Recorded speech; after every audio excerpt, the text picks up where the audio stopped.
Our next topic is the introduction to the central nervous system pharmacology. The central nervous system drugs are agents that act on the brain and in the spinal cord. The medical applications include relief of pain, suppression of seizures, reduction of anesthesia, and treatment of psychiatric disorders. For the non-medical applications, it includes stimulant, depressant, euphoriant, and other mind-altering abilities. And here are the lists of the neurotransmitters of the central nervous system.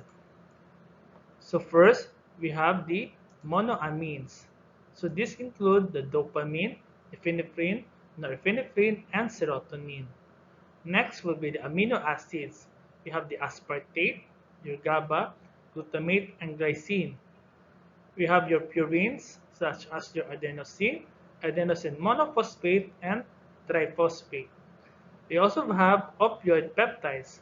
We have your dynorphins, endorphins, and your enkephalins.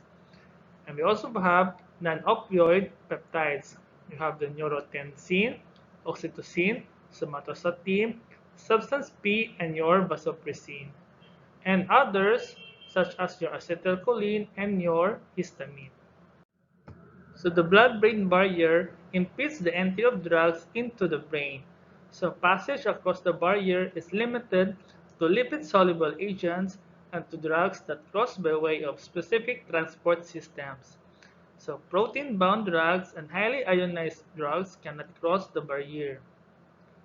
From a therapeutic perspective, the blood-brain barrier is a mixed blessing. The barrier protects the brain from injury by potentially toxic substances, but it can also be a significant obstacle to entry of therapeutic agents. The blood-brain barrier is not fully developed at birth. Accordingly, infants are much more sensitive to CNS drugs than the older and the children. Now, for the adaptation of the CNS to prolonged drug exposure. So, when CNS drugs are taken chronically, their effects may differ from those produced during the initial use. So, it might be an increased therapeutic effects. So, certain drugs used in psychiatry, such as your antipsychotics and antidepressants, must be taken for several weeks before full therapeutic effects develop.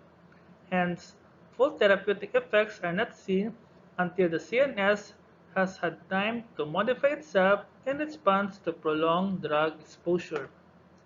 Another effect is to decrease side effects. So when CNS drugs are taken long term, the intensity of side effects may decrease, while therapeutic effects remain undiminished. For example, your phenobarbital produces sedation during the initial phase of therapy. However, continued treatment, sedation declines while full protection from seizures is retained. And now, the tolerance and physical dependence. Tolerance is a decreased response occurring in the course of prolonged drug use, while physical dependence is a state in which abrupt discontinuation of drug may precipitate a withdrawal syndrome. If drug use is stopped, the drug-adapted brain can no longer function properly and withdrawal symptom ensues. The withdrawal reaction continues until the adapted changes had time to revert, restoring the CNS to its pre-treatment state. And that's it for your introduction to the CNS drugs. Thank you for listening.